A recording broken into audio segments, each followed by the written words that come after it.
찬송으로 혼합할 수 없는 그 사랑 주님께 영광 할렐루야.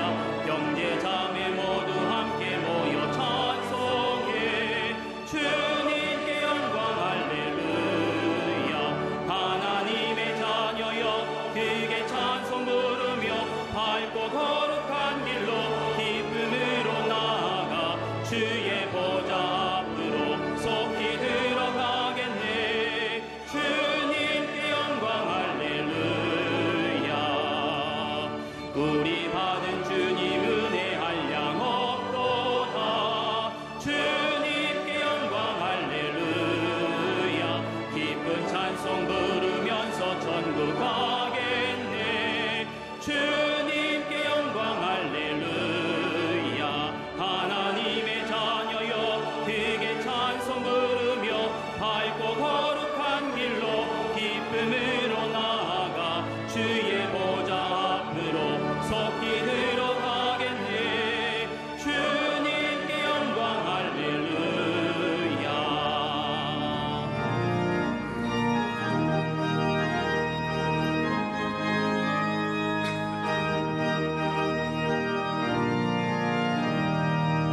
잠시 후에 우리 모두 주를 보겠네. 주님께 영광 할렐루야. 영광스러운 보좌 위에 거룩하신 주. 주님께 영광 할렐루야. 하나님의 자녀여 크게 찬송 부르며 밝고 거룩한 길로 기쁨으로 나아가 주의 보좌 앞으로 속히 들어가겠네. 주님께 영광 할렐루야. 만국 백성 천국에서 소리 높여서 주님께 영광 할렐루야. 영원토록 주의 공덕 찬양하겠네. 주님께 영광 할렐루야. 하나님의 자녀여 크게 찬송 부르며 밝고 거룩한 길로 기쁨으로 나아가 주의 보좌 앞으로 속히 들어가겠네. 주님께 영광 할렐루야.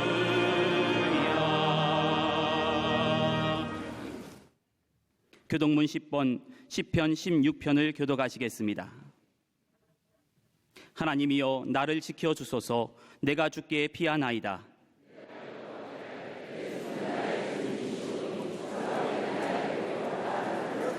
땅에 있는 성도들은 존귀한 자들이니 나의 모든 즐거움이 그들에게 있도다.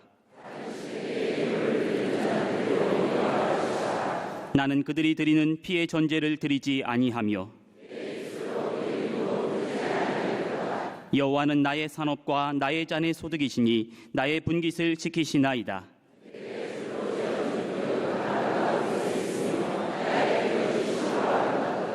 나를 훈계하신 여호와를 송축할지라.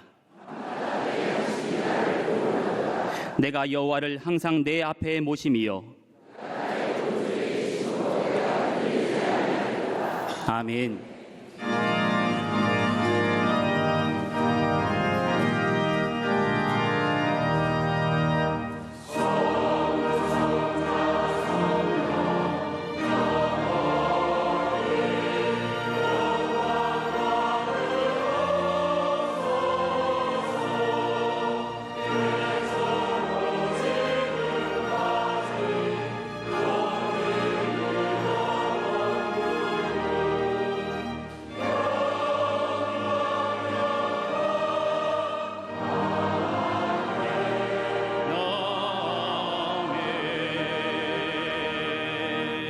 전능하사 존재를 만드신 하나님 아버지를 내가 믿사오며 그 외아들 우리 주 예수 그리스도를 믿사오니 이는 성령으로 잉태하사 동정녀 마리아에게 나시고 본디오 빌라도에게 고난을 받으사 십자가에 못 박혀 죽으시고 장사한 지 사흘 만에 죽은 자 가운데서 다시 살아나시며 하늘에 오르사 전능하신 하나님 우편에 앉아 계시다가 저희로서 산자와 죽은 자를 심판하러 오시리라. 성령을 믿사오며 거룩한 공예와 성도가 서로 교통하는 것과 죄를 사하여 주시는 것과 몸이 다시 사는 것과 영원히 사는 것을 믿사옵나이다. 아멘.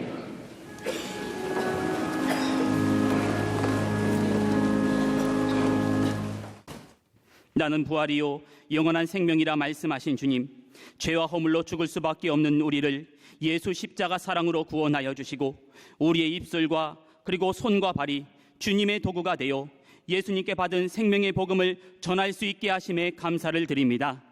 총력전도 주일 예배로 드리는 이 시간, 생명의 자리로 초청되어 나온 이들에게 영원을 사모하는 마음과 진리를 향한 갈급한 마음을 심어 주시옵소서. 목마른 사슴이 시냇물을 찾듯이 예배드리는 자들마다 주님을 갈망하게 하여 주시고 영적으로 목마른 자들이 만족을 얻고 줄인 자들이 배부를 수 있는 은혜 넘치는 이 예배가 되게 하여 주시옵소서. 왕의 잔치에 초청받았어도 여러 가지 핑계를 대면서 참석하지 않았던 이들, 바로 우리들의 모습임을 고백합니다. 세상의 것에 매여 분주하게 살아가다 보니 우리의 영혼은 메마르고 생명은 고갈되고 말았습니다. 이 시간 목마른 사람아 물로 나아오라, 돈 없는 사람도 오라 하시는 주님의 부르심의 음성을 듣게 하여 주시옵소서. 가시덤불과 엉겅퀴로 가득 차 있는 병든 심령이 복음의 말씀으로 갈아엎어지게 하여 주시고 그 안에 생명의 씨, 부활의 씨가 심어져 새로운 피조물로 새롭게 거듭나는 이 시간 되게 하여 주시옵소서. 지금 이 한반도 땅에 정의를 조롱하며 평화를 짓밟는 악한 일들이 일어나고 있습니다. 북한은 핵을 개발하여 전쟁 준비에 미쳐 있고 세계 열강들은 자국의 이익을 얻기 위해 서로를 대적하고 있습니다. 나라가 대적하는 이 마지막 종말의 모습이 나타나고 있는 지금 이때에 오직 의인은 믿음으로 살게 될 것을 믿습니다. 우리 믿는 자들이 기도와 말씀으로 무장한 하나님의 군대가 되어 이 세상을 사로잡은 어둠의 권세를 몰아내게 하여 주시옵소서. 우리나라를 이 수년 내에 부흥케 하여 주셔서 정치의 안정, 경제의 부흥, 평화통일의 새날이 열리는 대한민국이 되게 하여 주시옵소서. 이를 위해 하나님 주신 지혜로 나라를 통치했던 솔로몬과 같은 신실한 대통령 우리 가운데 허락하여 주시옵소서. 거칠고 상처난 국민들의 마음이 하나로 모아지게 하여 주시고 그늘진 곳, 소외된 곳에 소망의 빛이 비추어지며 공의가 정의가 강물처럼 흐르고 사랑과 생명의 열매가 풍성히 맺어지는 축복의 땅 대한민국이 되게 하여 주시옵소서. 주님의 핏값으로 세우신 광림의 제단, 어두운 세상 속에 복음의 빛을 비추는 생명력 넘치는 제단 되게 하여 주심에 감사를 드립니다. 이단의 세력과 음부의 권세를 예수 이름의 권세로 물리치고 땅끝까지 생명의 역사를 이루어나가는 능력의 제단 광림제단 되게 하여 주시옵소서. 모이기에 힘쓰고 기도하는 곳마다 진동하며 주의 말씀이 힘이 있어 흥왕하여 세력을 얻는 초대교회의 성령의 역사가 나타나는 광림제단이 되게 하여 주시옵소서. 이를 위해 타오르는 광림의 숲속에 성령의 불꽃을 주시고 능력을 주시고 생명을 허락하여 주시옵소서. 사회봉사관에서 행하여지는 모든 선한 일들을 통하여 이웃과 건강하게 소통하게 하여 주시고 청라지구 광림서교회가 성도들의 눈물과 기도, 복음의 반석 위에 굳게 세워져 인천을 넘어 북한과 중국, 아시아의 복음 증거하는 선교의 전진기지가 되게 하여 주시옵소서. 담임 목사님께서 말씀을 선포하시는 곳 어디에나 수많은 영혼들이 주께 돌아오게 하옵시고 앞으로 전 세계를 향한 선교의 사명을 이루어 나가는 영적인 종으로 더욱더 크게 쓰임받는 주의 종 담임 목사님 되게 하여 주시옵소서. 이 시간 말씀 전하실 때에 굳어있는 심령이 부드러워지게 하여 주시고 어둡던 눈이 밝아지며 심령이 뜨거워지는 성령의 역사 나타나는 능력의 이 시간 삼아 주시옵소서. 새 영, 새 마음, 새 찬양으로 행진하며 나아가는 갈릴리 성가대와 오케스트라, 저들의 마음과 소리를 합하여 드리는 찬양의 제사가 오직 하나님께만 영광이 되고 지친 심령들을 어루만지는 아름다운 하늘곡조가 분당 가득 울려 퍼지게 하여 주시옵소서.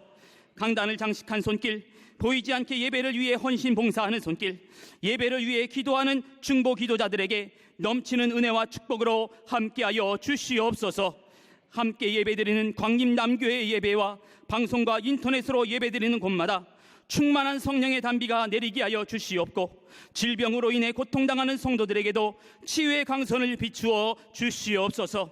이 시간 함께 나온 새 가족들, 예배드리는 가운데 큰 감동 받게 하여 주시고, 제단으로 나온 이 첫 발걸음이 주님께서 동행하시는 영원한 발걸음이 되게 하여 주시고, 저들의 인생을 바꾸는 발걸음이 되게 하여 주시옵소서. 이 모든 말씀 길이요 진리요 생명이 되시는 예수 그리스도의 이름으로 기도하옵나이다. 아멘.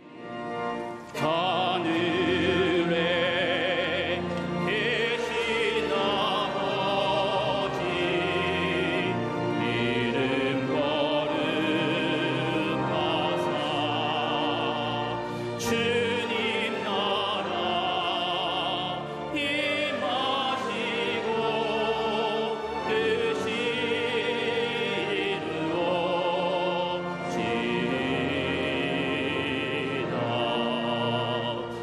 일용할 양식 주시고 우리들의 큰 죄 다 용서하옵시고 또 시험에 들게 마시고 악에서 구원하소서. 대개 주의 나라 주의 권세 주의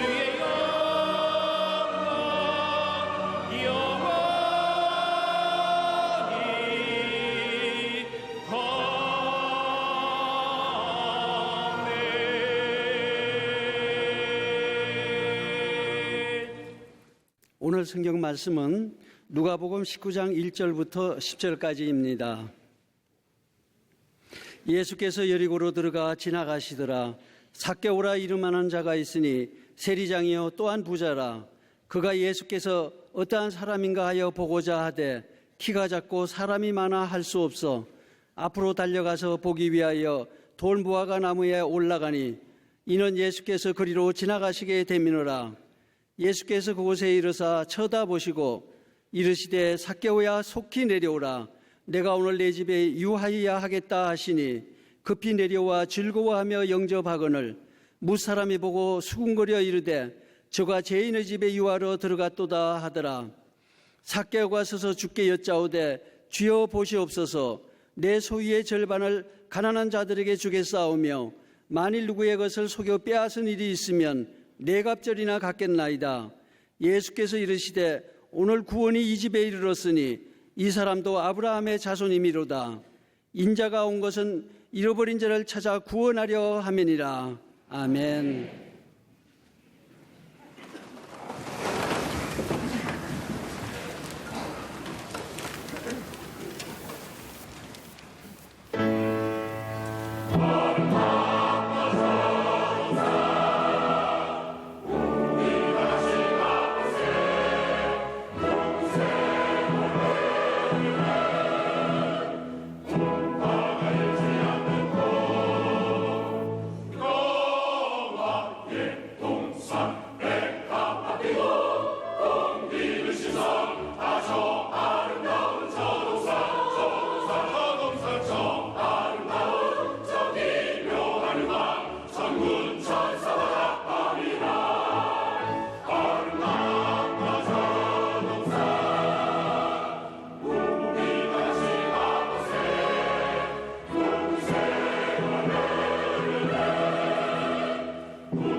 천사 노래가 아름답게 들린다 아름답게 들린다 아름다운 주의 동산 밝고도 화려한 동산에 천사의 노래가 아름답게 들린다 아름답게 들린다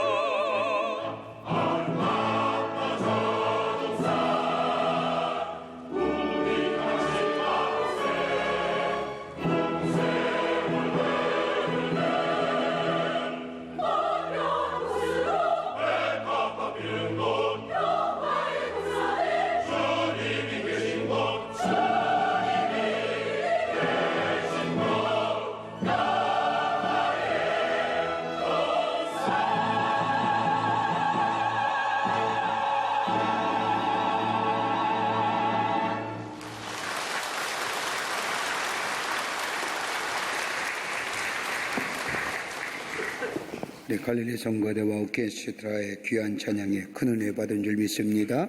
네, 감사합니다. 미국의 실존주의 신학자이며 철학자였던 폴 틸리라고 하는 사람의 책 가운데 존재의 용기란 책이 있습니다. Courage to Be라고 하는 그 책에 보면 인류의 역사를 이렇게 정리하며 이야기합니다. 특별히 고대인들의 불행은 숙명과 죽음의 문제에서 왔다고 얘기합니다. 그래서 모든 것을 숙명으로 받아들였습니다. 고난도 팔자고, 그리고 내가 이렇게 힘들어하는 것도 내 운명이고, 그러기에 모든 것을 다 운명과 숙명이라고 하는 규범 속에서 생각하고 결정했습니다. 그렇기 때문에 운명에 대해서 저항할 생각이 못했습니다. 그저 받아들이고 수천 년을 지내왔습니다. 중세에 와서는 좀 다른 관점에서 삶을 삽니다. 중세의 사람들은 인간의 고난이나 불행을 죄와 벌의 관계로 생각하며 삽니다. 불행을 당해도 하나님의 심판이다, 죄의 결과다. 흑사병이 돌아도, 홍수가 나도, 자연의 재해가 있어도 하나님이 인간의 죄에 대한 심판의 모습이라고 생각하며 그 심판 앞에 두려움을 가지고 살았습니다. 그런데 현대에 와서는 운명도 우리의 숙명도 얼마든지 넘어설 수 있습니다. 의지를 가지고 노력하고 애쓰면 아무리 우리의 삶이 어려움이 있다 할지라도 이겨낼 수 있습니다. 우리에 당하는 고난과 불행, 심판이 아닙니다. 우리를 새롭게 하시는 또 하나의 기회로 생각하며 그것에 대해서 좌절하거나 절망하는 것이 아니라 이겨 넘을 수 있습니다. 그런데 현대를 사는 우리들에게 있어서의 가장 큰 문제는 불행은 다른 것이 아니라 내 삶의 무의미성이라는 겁니다. 배가 고픈 것도 아니고 집도 없는 것도 아닙니다. 그런데 왜 이렇게 우리의 삶이 고독한지요? 삶의 의미와 가치를 느끼지 못하고 삽니다. 그러게 내 안에 감사도 사라지고 감격도 사라지고 기쁨도 사라진 지 오래입니다. 그저 수동적으로 우리 인생 살아갑니다. 이런 삶의 무의성과 가치를 잃어버린 삶, 감사와 감격이 잃어버린 삶에 대해 이유에 대하여 여러 가지 많은 해석 가운데 사회학자들이 내놓은 해석에 몇 가지 이유가 있습니다. 그 첫 번째가 뭐냐면 삶의 기대치가 높아졌기에 우리 안에 감사와 감격과 기쁨이 사라졌다는 겁니다. 과학과 의학의 발달로 건강이 좋아지고 삶의 여건이 넉넉해지고 생활이 풍요로워졌습니다. 여기까지는 좋습니다. 그런데 문제는 기대치가 증가한다는 겁니다. 예전만 해도 밥 먹기조차 힘들었을 때에는 고민이 없었습니다. 내가 밖에 나가서 땀 흘려 일하고 애써서 노력하여 열매를 거두고 그것이 적은 소득이라 할지라도 그것에 대하여 만족하며 감사하며 행복할 수 있었는데 지금은 그렇지 않다는 겁니다. 행복의 기대치가, 삶의 기대치가 높아졌습니다. 다른 사람과 비교하다 보니 자꾸 스스로 불행해지는 겁니다. 다른 사람이 높아지는데 거기에 따라가려고 하니 따라가지 못합니다. 그러다 보니 상대적인 빈곤감과 박탈감 속에 이것이 상승작용을 이루어 자기 비하가 이루어지고 거기에 도덕성과 책임성이 사라지며 더 나아가 그로 인하여 스트레스 받으며 거기에 더 병리적 작용이 일어난다면 범죄함으로 이어집니다. 또 하나 이유가 있지요. 우리 안에 잠재되어 있는 끝없인 욕심과 욕망 때문에 행복과 감사와 감격이 없다는 겁니다. 도무지 만족이 없습니다. 자족함이 없습니다. 이 정도면 됐지, 이 정도면 풍요롭지. 그래서 감사에 감격에 보다는 조금 더 해야 되지. 끝없이 우리 마음속에 잠재된 욕망 때문에 감사와 감격이 사라졌습니다. 또 하나의 이유는 인간의 교만함이라는 겁니다. 인간의 이성과 과학의 발달로 가져든 인간의 교만함, 뭐든지 다 할 수 있습니다. 가능하게 되었습니다. 절대적인 것이 없습니다. 인간의 이성과 인간의 과학의 기술이 얼마나 발달했는지 심지어 하나님조차 부정합니다. 그러다 보니 우리의 삶의 방식이 세속적인 철학과 사상이 우리의 마음을 붙듭니다. 인본주의며 그리고 철저하게 세속적인 철학에 우리의 삶을 지배해버렸습니다. 절대적인 것이 존재하지 않습니다. 다 상대적인 가치로 생각합니다. 절대적인 가치와 진리의 기준이 사라지니 삶이 규범이 없는 겁니다. 삶이 무의미해집니다. 오늘 본문의 말씀을 보십시오. 꼭 지금의 시대만 이런 문제가 있는 것이 아니라 예수님 때도 이런 문제를 가진 삶의 한 사람이 나옵니다. 오늘 우리 본문의 말씀의 주인공이 삭개오입니다. 누구나 한 번씩은 다 들어봤던 이야기입니다. 그는 일생이 아마도 부의 축적을 위해서 물질에 얻기 위해서 몸부림치며 살았던 사람입니다. 삭개오란 사람의 직업은 오늘 본문의 말씀에 나오는 것처럼 세리입니다. 이 당시에 로마가 세계를 지배했던 시대고 로마를 떠나서나 로마를 피해서는 살 수가 없던 시대입니다. 로마의 권력이 온 세상을 지배한 이때라 유대나라 또한 로마의 권력 아래 살았습니다. 삭개오는 이런 때에 정치적 대세를 잘 이용한 사람입니다. 한마디로 말하자면 세상을 잘 요리한 사람입니다. 나름대로 성공했습니다. 세속적으로는 세리의 장이요 권력자요 요즘 말하는 거라면 실세입니다. 그리고 부자입니다. 로마를 대표하는 총독이나 군인들이 그 지역에 들어오면 역사에 의하면 제일 먼저 만났던 사람이 누구냐? 세리장입니다. 왜요? 돈줄이기 때문입니다. 이렇게 보면 권력자나 힘 있는 자도 이 삭개오 앞에 와서 도와달라 무릎을 조아리며 고개를 숙였을 겁니다. 그러다 보니 세상적으로 보면 성공한 사람이지요. 근데 이들에게 이에게 한 가지 고민이 있었습니다. 다름이 아니라 이렇게 사는데 하나님 앞에 죄 짓는 것 같습니다. 늘 죄의 마음이 그에서 떠나지 않습니다. 정치적으로는 대세를 잘 이용한 사람이었고 권력자고 실세고 물질을 가졌던 부자이지만은 그러나 그의 마음속에는 늘 신앙적으로 하나님을 등진 것 같습니다. 죄 짓는 것 같습니다. 죄의 문제가 그의 마음을 떠나지 않습니다. 또 하나는 다른 사람이 자신을 가리켜서 반민족주의자요, 저 백성의 패를 빼앗는 흡혈귀 같은 자요, 반역자라고 손가락질하는 모습입니다. 그것도 로마를 위해 일하니까 로마의 일을 불러서 자신의 권력과 부를 취하고 있으니 이러한 갈등이 그의 마음속에 떠나지 않습니다. 고통스러워 견딜 수가 없습니다. 또 하나 있다고 한다면 내가 도대체 누구인지 모릅니다. 아이덴티티가 나 삶의 정체성이 사라진 것 같습니다. 내가 어떤 사람이요, 내가 누구며 어떤 존재의 삶을 살아가는지 모릅니다. 그러기에 오늘 본문의 말씀을 보면 예수님께서 삭개오를 향하여 너도 아브라함의 자손이라 라고 얘기했을 때 그의 마음이 얼마나 뛸 듯이 깊었는지 자기의 정체성을 찾았다는 겁니다. 그의 안에는 종교적인 고민과 사회적인 갈등과 내적인 고민을 가지고 그러기에 그는 바람이 하나 있습니다. 메시아가 도래했으면 이대로는 안 될 것 같습니다. 무엇인가 천지개벽이 일어나 자신이 가지고 있는 종교적인 고민이나 사회적 갈등이나 내 안에 있는 내적인 문제가 해소돼야 될 것 같은데 구약 성서가 말하는 메시아가 이 땅에 와 새로운 질서와 새로운 평화와 새로운 세계를 만들어주기를 대망하며 메시아의 도래를 기다립니다. 이런 그에게 오늘 본문의 말씀을 보면 한 가지의 기쁜 소식이 들려옵니다. 나사렛 동네에 예수란 사람이 자신의 여리고의 동네에 온다는 겁니다.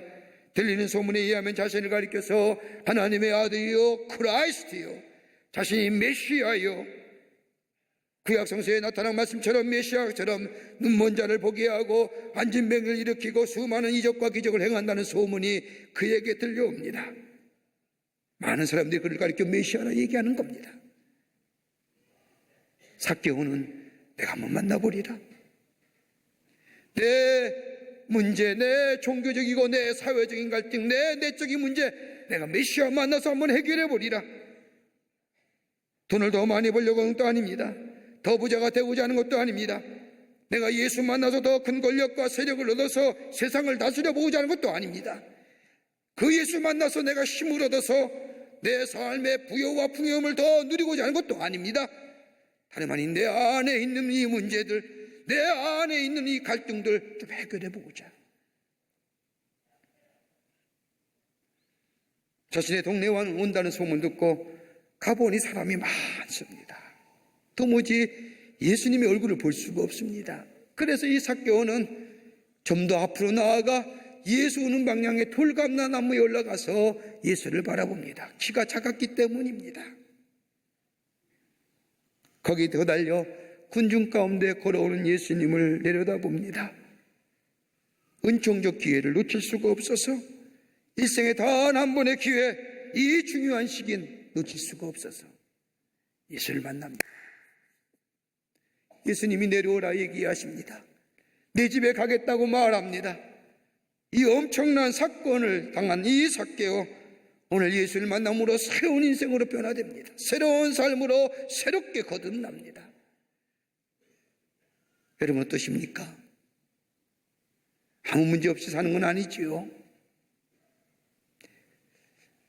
어떤 변화가 일어나는지, 생명이 있다고 하는 것은 변화를 추구하는 삶입니다. 내 안에 생명이 있다고 하는 증거는 내가 움직여서가 아니라 어제보다는 오늘이, 오늘보다는 내일이 더 나아질 변화를 추구하는 삶, 이것이 바로 내 안에 생명이 있음을 증거하는 겁니다.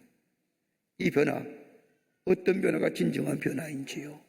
오늘 본문의 말씀을 통해서 예수 만난 삭개오가 어떤 변화를 가졌는지 함께 본문의 말씀을 통하여 함께 은혜 받기를 원합니다. 첫째는 존재의 변화입니다. 5절 말씀을 보십시오.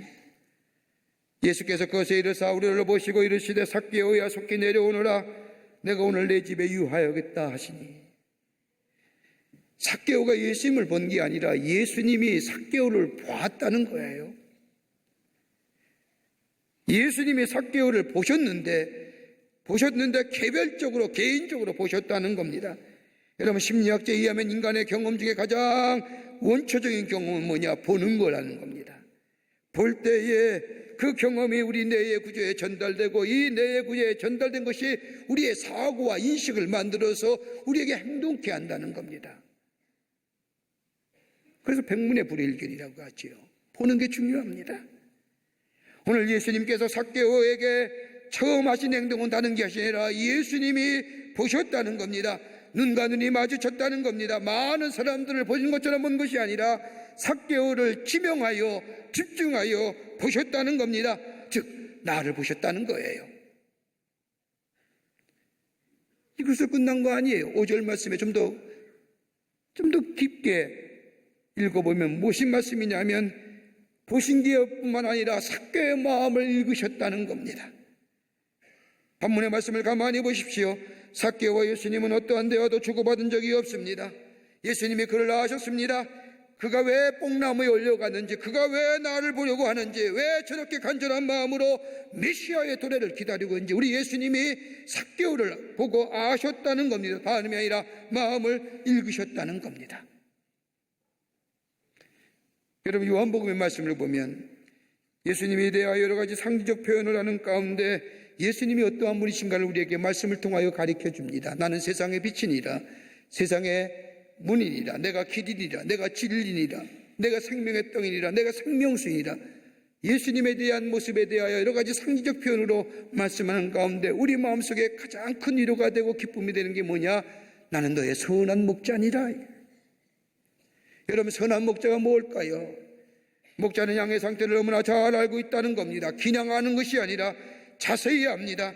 무엇이 필요한지, 어디가 아픈지. 그러기에 시편 23편의 말씀을 보면 다윗이 고백한 것처럼 여호와는 나의 목자시니 내게 부족함이 없으리로다.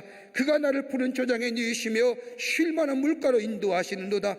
우리를 너무나 잘 알고 있는 양을 잘 알고 있는 목자처럼 우리 하나님이 우리를 잘 알고 계신다는 겁니다. 오늘 예수님도 그겁니다. 삭개오를 본 것이 아니라 삭개오의 마음을 아셨습니다. 그러기에 삭개오에게 말씀합니다. 오늘 내가 내 집에 유하야겠느니라. 삭개오를 향하여 하신 첫 번째 말씀입니다. 예수 믿어라, 구원받아야 되니라, 이 얘기한 거 하십니다. 그저 보고 내가 오늘 내 집에 유하야겠느니라.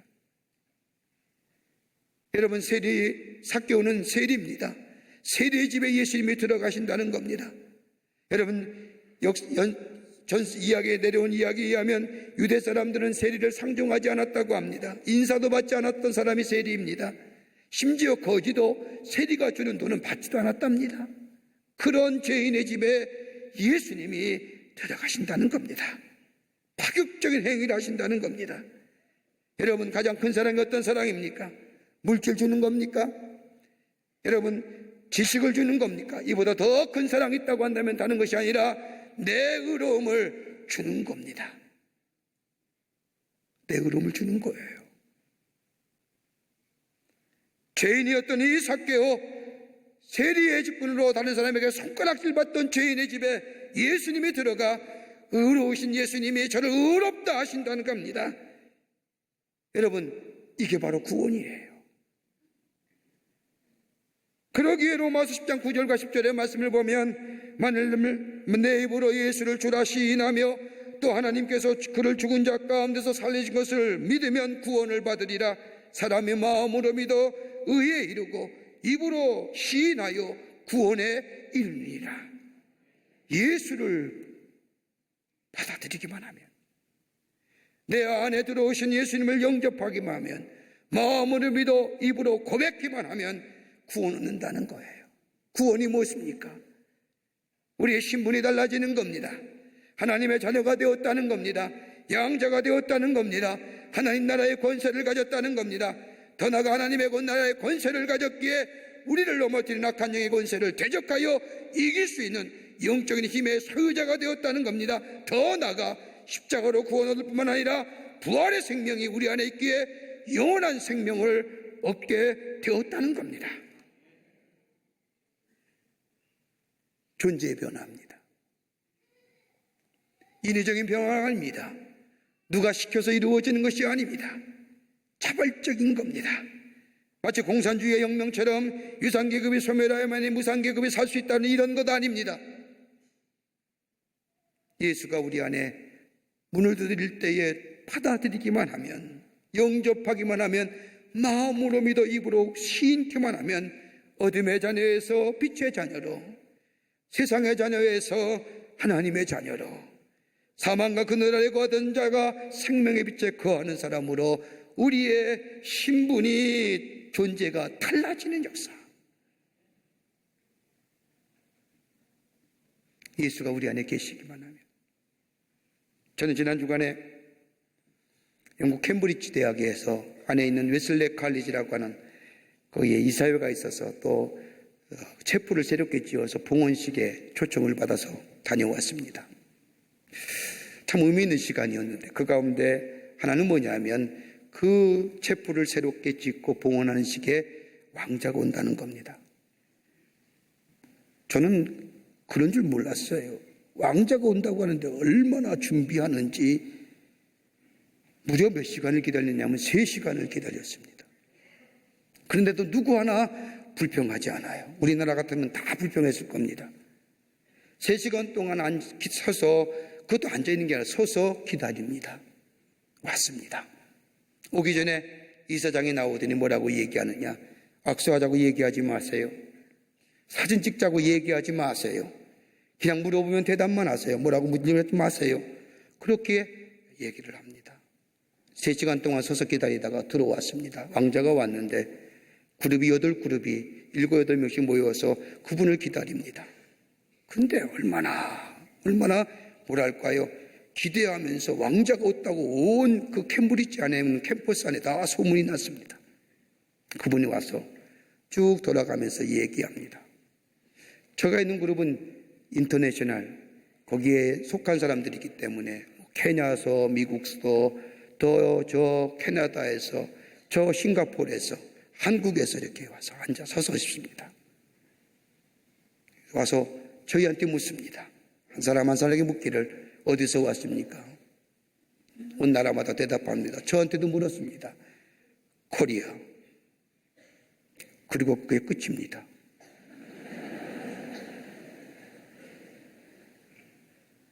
그리고 나서 전체 우리에게 묻기를 여러분 가운데 여기서 공부한 사람 있습니까?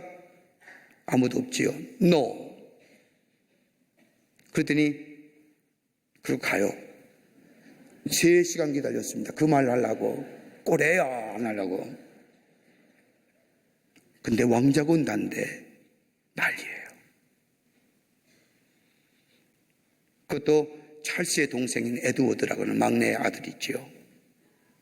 그분 보려고 그 영국 사람들이 3시간을 말없이 기다리는 거예요. 여러분, 그분들 영원한 분들이에요? 나이가 들면 가야죠. 그분 온다고 3시간 동안 그 영국 사람들이 그 자리에 서서 기다리는 거예요. 그리고 다 그룹마다 많이도 아니에요. 5분씩 딱 얘기하고 그리고 나서 뭐 한마디 안 하고 사인하고 그냥 떠났어요. 그런데도 그 자리가 영화롭고 영광스러운 자리라는 거예요. 왕자가 왔다고. 우리 하나님 어떤 분이세요? 절대자 되시는 분이에요.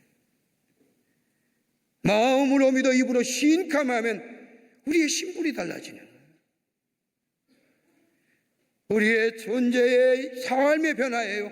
하나님의 자녀가 되고 우리가 하나님의 양자가 될 뿐만 아니라 하나님 나라의 권세를 갖는, 여러분, 이것보다 더 큰 은혜와 큰 감격이 어디 있어요? 어떻게 해요? 마음으로 믿어 입으로 신감을 하면 우리 안에 뭐예요? 매일매일 구원의 역사가 나를 새롭게 하시는, 나의 존재의 양태와 나의 신분의 양태 새롭게 하시는 역사, 이 은혜가 우리 가운데 있게 되는 줄 믿습니다. 이게 구원받은 자의 기쁨이에요. 두 번째는 삶의 변화예요. 우리의 삶의 양태가 달라져요.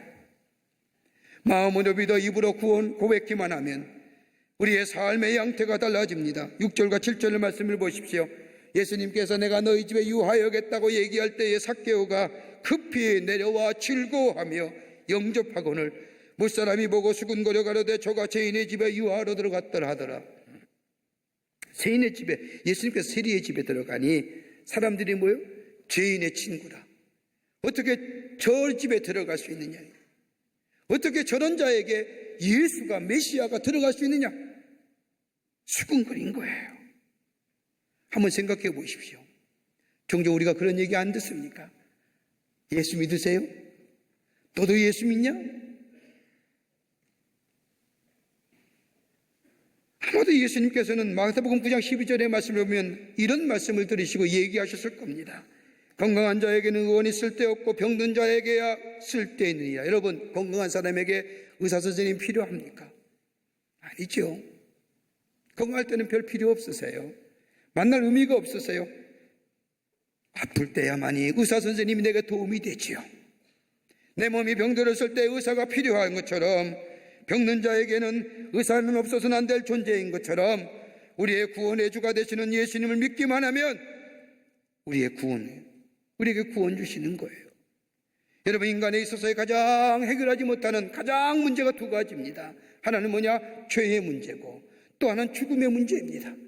인류의 역사에 이 죄의 문제와 죽음의 문제를 해결하려고 얼마나 많이 노력했습니까?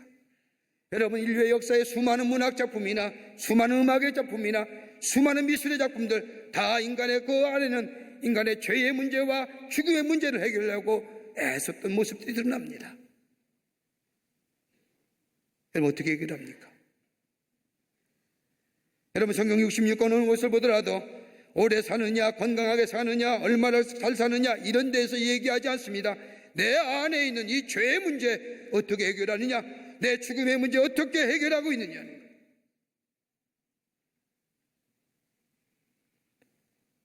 예수를 믿기만 하면 죄의 문제가 해결됐지요.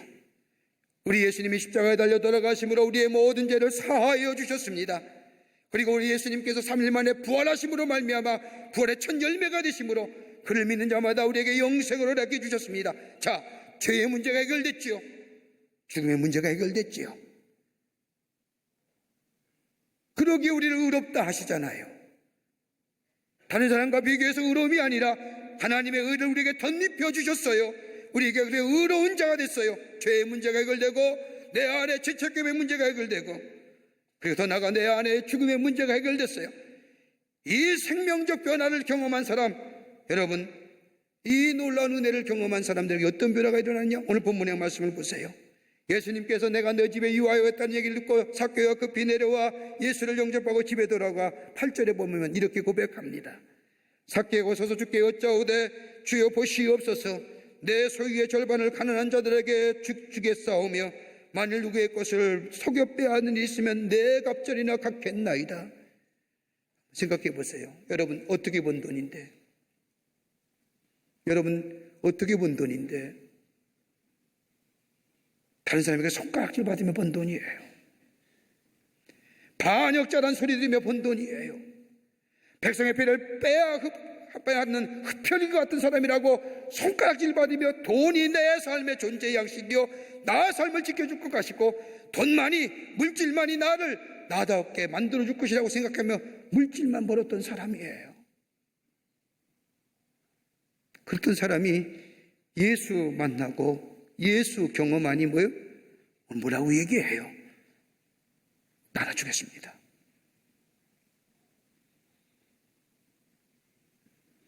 내 것 4배나 갚겠습니다.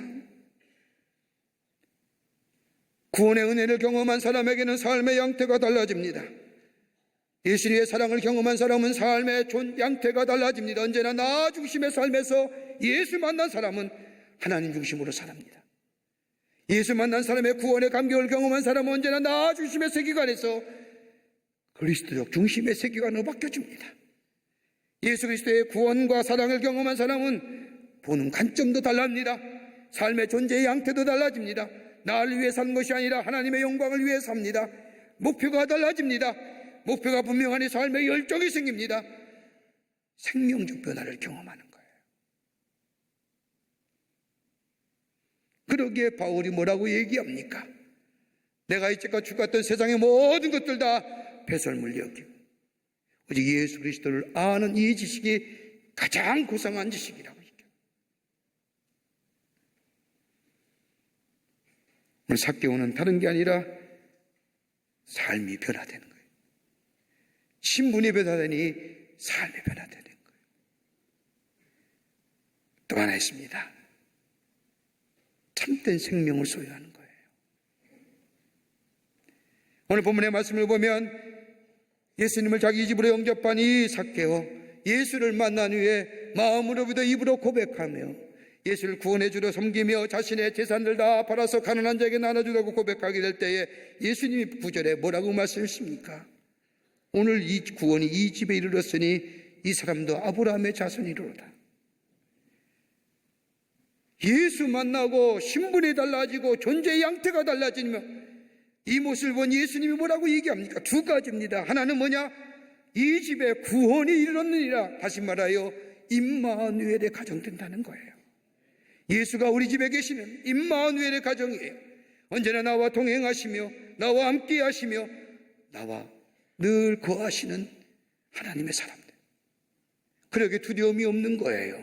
염려가 없는 거예요. 마음의 걱정과 염려와 불안과 없는 거예요. 너희는 마음에 근심하지 말라. 하나님을 믿으니 또 나를 믿으라. 내가 너에게 평안을 주노니 내가 주는 평안은 세상과 주는 평안과 다르니라. 너희 왜 마음에 근심하고 기도 제목이 있느냐? 내 이름 가지고 기도할지니라. 내가 그러면 그대로 응답하리라.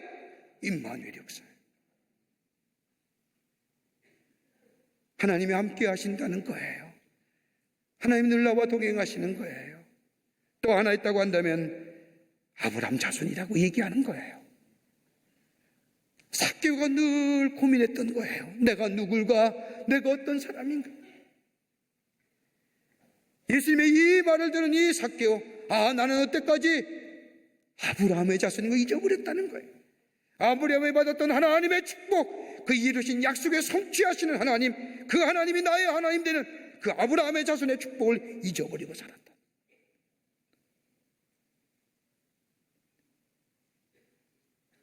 나도 아브라함의 자손인데 누군가 나에게 그 얘기 해주면 좋을 텐데, 여러분, 아무리 내가 잘나도 나의 잘남을 내가 스스로 말하는 것이 아니라 다른 사람이 인정할 때에 그의 잘남이 나타나는 것처럼 삭개오도 그 말인 거예요. 누가 나를 아브라함의 자손이라 불러주면 좋을 텐데.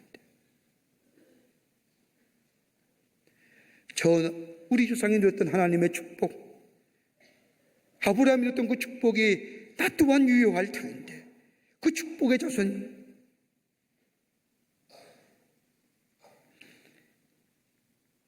권력이 얻어서 기쁜 것이 아니라, 재물이 많이 모아서 기쁜 것이 아니라, 예수님이 내 집에 온 것도 감사한데, 내 신분을 바꿔주고 내 존재를 바꿔준 것도 감사하고 내 삶의 방식도 달라지게 하신 것도 감사한데, 더 나아가 내가 너와 함께하고 너도 하나님의 축복받는 자손이라고 말씀해 주신, 그러기에 삭개오는 너무너무 좋은 거예요. 그러기에 이 놀라운 구원받은 은혜들, 나를 의롭다 하시고 나를 성화시켜 주시는 하나님, 다른 거 아닙니다. 매일매일 내 삶 속에 마음으로 주를 믿어 입으로 고백하는 신앙, 예수님이 내 삶의 주인 되심을 고백하고 예수님이 내 삶의 인도자 되심을 고백하며 예수의 손 붙잡고 사는, 늘 마음으로 믿어 입으로 고백하는 신앙의 주인공 될 때 우리의 삶은 매일매일 새로운 존재의 식으로, 저는 삶의 양식으로, 그리고 더 나아가 하나님의 축복을 누리는 복된 삶으로 살아가게 되는 줄 믿습니다. 오늘 처음 오신 분들 계시죠? 어떤 모습이든지 어떤 모양으로 이 자리에 참석했는지 하나님이 아실 겁니다. 마음으로 믿어 입으로 고백하는 예수님이 내 삶의 주인이십니다 라고 고백하는 그 믿음 고백 속에 내 신분이 달라지고 내 삶의 모습이 달라지고, 더 나아가 하나님의 축복을 받는 구원과 영생 속에 이 땅에 살면서 아브라함이 누렸던 축복을 누리는 그런 하나님의 복된 백성이 되는 줄 믿습니다. 우리 또한 마음으로부터 입으로 늘 고백하는 신앙을 통하여 하나님의 축복을 누리시는 여러분과 저와 되시기를 주의 이름으로 축원합니다. 하나님 감사합니다. 사랑하시고 지키시고 인도해 주심에 감사합니다. 늘 마음으로 믿어 입으로 고백하는 저희들의 고백적 신앙을 통하여 하나님이 주신 축복을 누리며 이 축복을 증거하는 저희들 되게 하여 주시옵소서. 오늘 처음으로 주의 제단에 나온 분들 계십니다. 마음의 문을 열고 예수님을 나의 주인으로 영접하게 하시고, 그리고 고백해 하여 주셔서 하나님이 주시는 축복을 이 땅에 누리며 증거하는 하나님의 백성의 삶으로 삼아 주시옵소서. 감사드리오며 예수님의 이름으로 기도하옵나이다. 아멘.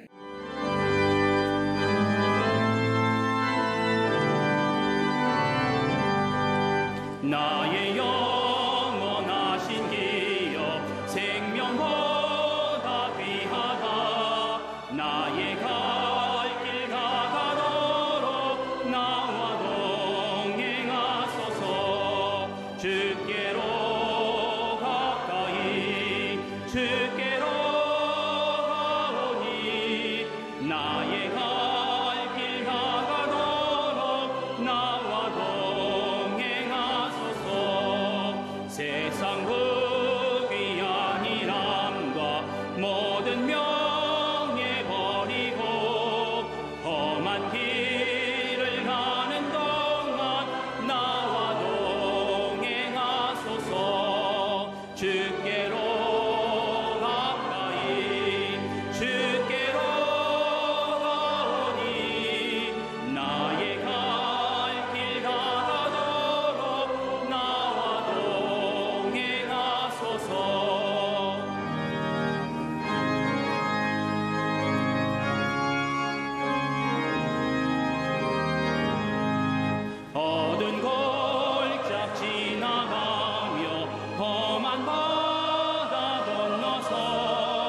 천국문에 이르도록 나와 동행하소서.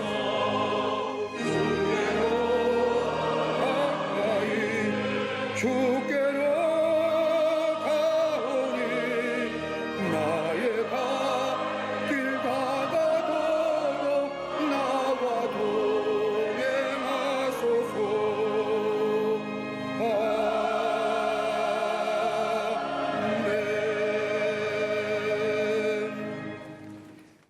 우리를 구원하시기 위해서 인간의 몸을 입으시고 이 땅에 오셔서 십자가에 달려 돌아가시고 약속하신 대로 3일 만에 부활하셔 부활의 첫 열매가 되어 우리에게 구원과 영생을 허락해 주신 우리 구주 예수 그리스도의 크신 은혜와 하나밖에 없는 당신의 아들을 이 땅에 보내주셔서 우리를 향한 당신의 사랑을 확증시켜 주신 그 한량없으신 하나님 아버지의 놀라우신 사랑하심과 우리 안에 내재하시어 역사하시며 우리의 구원을 이루시는 성령님의 놀라운 능력의 역사가 거룩한 주일에 하나님 전에 올라와 예배하며 마음으로 믿어 입으로 매일매일 고백하여 주의 놀라운 은혜를 체험하고 그 주님을 증거하기로 새롭게 결단하는 우리 모든 당신의 거룩한 광림의 권속들과 영상을 통하여 하나님 앞에 예배드린 한국교회 성도들과 그 밖에 떨어진 거룩한 백성들을 위해 주께서 지금으로부터 영원토록 함께 하시기를 간절히 축원하옵나이다. 아멘.